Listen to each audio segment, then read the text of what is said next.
In the heart of the Mediterranean, a remarkable civilian convoy known as the global Sumud Flotilla has captured the world's attention. This is not just a gathering of boats, it is a powerful statement, a collective act of hope and resistance that has resonated far beyond the region. Over 40 vessels, ranging from humble fishing boats to larger passenger craft, have come together, united by a single, urgent goal: to break through the barriers and reach Gaza's besieged shores. These boats are loaded with desperately needed humanitarian aid, food, medicine, and essential supplies, destined for a population in crisis. The flotilla's mission is not only to deliver relief, but also to challenge the Israeli naval blockade that has isolated Gaza for years. On board are ordinary citizens from around the world: parliamentarians, lawyers, doctors, journalists, and activists. Among them is climate activist Greta Thunberg, standing alongside people of all ages and backgrounds, united in their determination to make a difference. Their journey is a symbolic act of solidarity, embodying the Arabic word sumud, which means steadfastness and resilience in the face of adversity. For many, this voyage is a way to show unwavering support for the people of Gaza. The activists argue that the blockade amounts to illegal collective punishment, depriving Palestinians of basic rights and necessities. They insist that Palestinians have the right to receive aid, to connect with the outside world, and to live with dignity. By setting sail, the flotilla is staging a public act of civil disobedience, an effort to force a global conversation about justice, human rights, and the urgent need for humanitarian access. The backdrop to this mission is Gaza's ongoing war, where tens of thousands have been killed, and the region's infrastructure lies in ruins. The suffering is immense, and the need for help is overwhelming. This dire reality fuels the flotilla's urgency and resolve. Despite daunting obstacles and the threat of interception, these volunteers press on, determined to reach those in need and to shine a light on a crisis the world cannot ignore.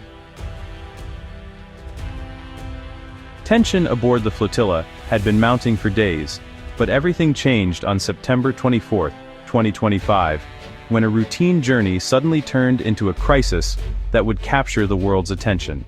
The flotilla, sailing in international waters just off the coast of Greece, was suddenly thrust into chaos as it came under a mysterious and unexpected attack. Without warning, unidentified drones appeared overhead, dropping stun grenades and releasing a cloud of irritating powder onto the decks below. The sudden assault sent activists and crew scrambling for cover, their eyes burning and lungs stinging, as confusion and fear swept through the ship.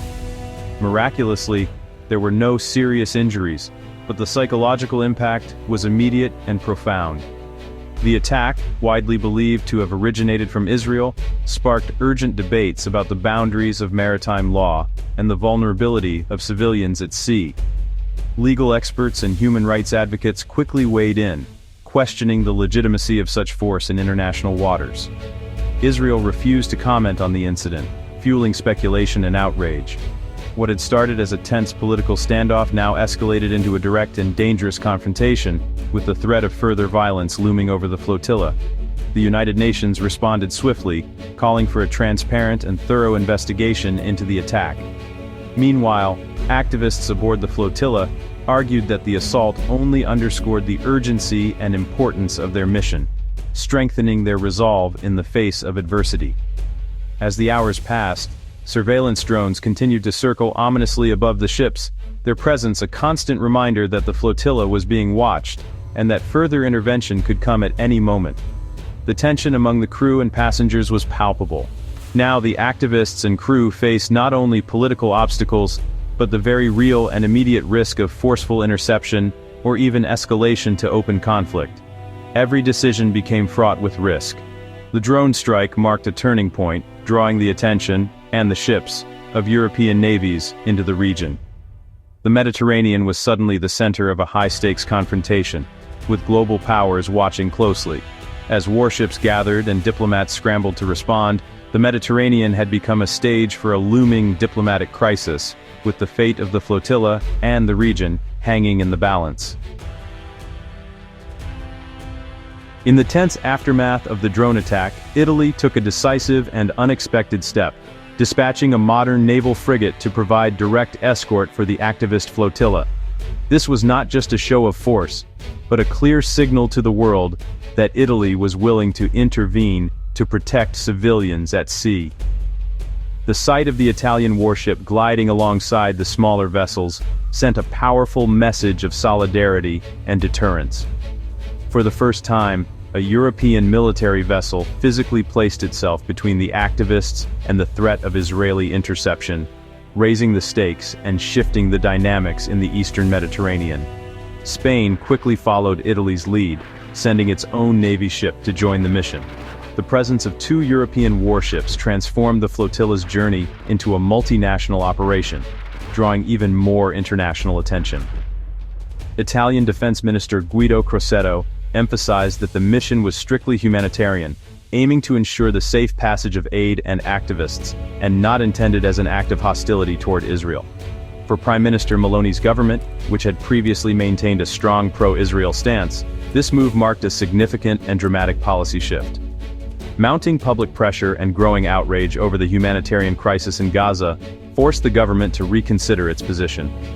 The Italian frigate acted as a moving shield, creating a temporary safe zone around the flotilla, and effectively deterring further harassment or attacks as the convoy pressed forward. Still, everyone on board understood that this protection was only temporary. The tension was palpable, as activists and sailors alike wondered how long the escort would last.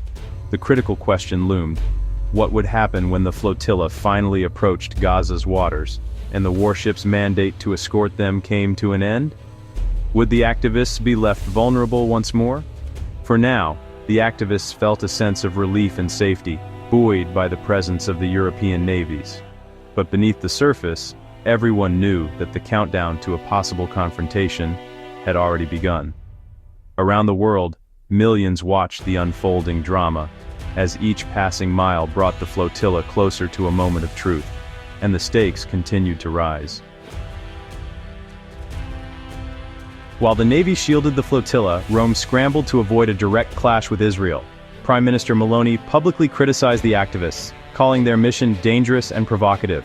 Italy's government tried to reassure Israel and the US that the escort was not an anti-Israel move.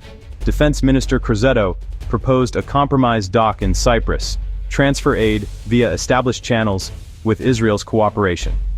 The activists rejected this, insisting their mission was to break the blockade, not legitimize it. For them, diverting to Cyprus would betray their core principle. Italy's attempt at mediation failed, leaving the convoy on course for confrontation. The government was caught between public outrage over Gaza and its strategic alliances. The flotilla pressed on, with the Italian warship still at its side. Israel viewed the flotilla as a provocation, not a humanitarian mission. Officials defended the blockade as vital to prevent weapons from reaching Hamas. Any attempt to breach it, they argued, was a security threat that could not be tolerated. Foreign Minister Saar warned the boats would be stopped by any means, recalling deadly past confrontations. Israel insisted aid should go through established land crossings, not by sea. Critics, including the UN, argue the blockade is collective punishment and illegal under international law. This fundamental dispute over legality and morality turned the Mediterranean into a global political battleground. For the activists, days at sea were filled with hope, anxiety, and determination. The drone attacks' memory lingered, and the threat of violent interception grew as they neared Gaza. Spokeswoman Maria Elena Delia voiced fears of another Israeli attack, as surveillance drones hovered overhead. The activists demanded safe passage, rejecting claims of provocation and framing their mission as a moral response to crisis. They refused Italy's Cyprus compromise, seeing it as legitimizing the blockade. Doctors, lawyers, and ordinary people on board were united by a belief in direct action. Their presence, they hoped, would spotlight Gaza's suffering in a way distant protests could not. Despite the risks, they remained steadfast, broadcasting messages of nonviolence and solidarity. Their resolve was unshaken, even as the stakes rose. The alliance between the Italian Navy and the flotilla was always fragile. On October 1, 2025, Italy announced its frigate would withdraw once the convoy neared Gaza. The decision, driven by diplomatic pressure and risk calculations, ended Italy's protective mission. For activists, the withdrawal was a devastating blow, leaving them exposed as they approached likely Israeli interception. They saw it as abandonment, political priorities trumping humanitarian duty. The episode revealed the limits of European resolve in the Israeli-Palestinian conflict. The Italian warship turned back, leaving the flotilla to face its fate alone. The sea ahead was now a zone of profound uncertainty. Italy's intervention and withdrawal sent shockwaves through European politics. Meloni's initial deployment of a warship marked a surprising pivot, driven by public outrage over Gaza.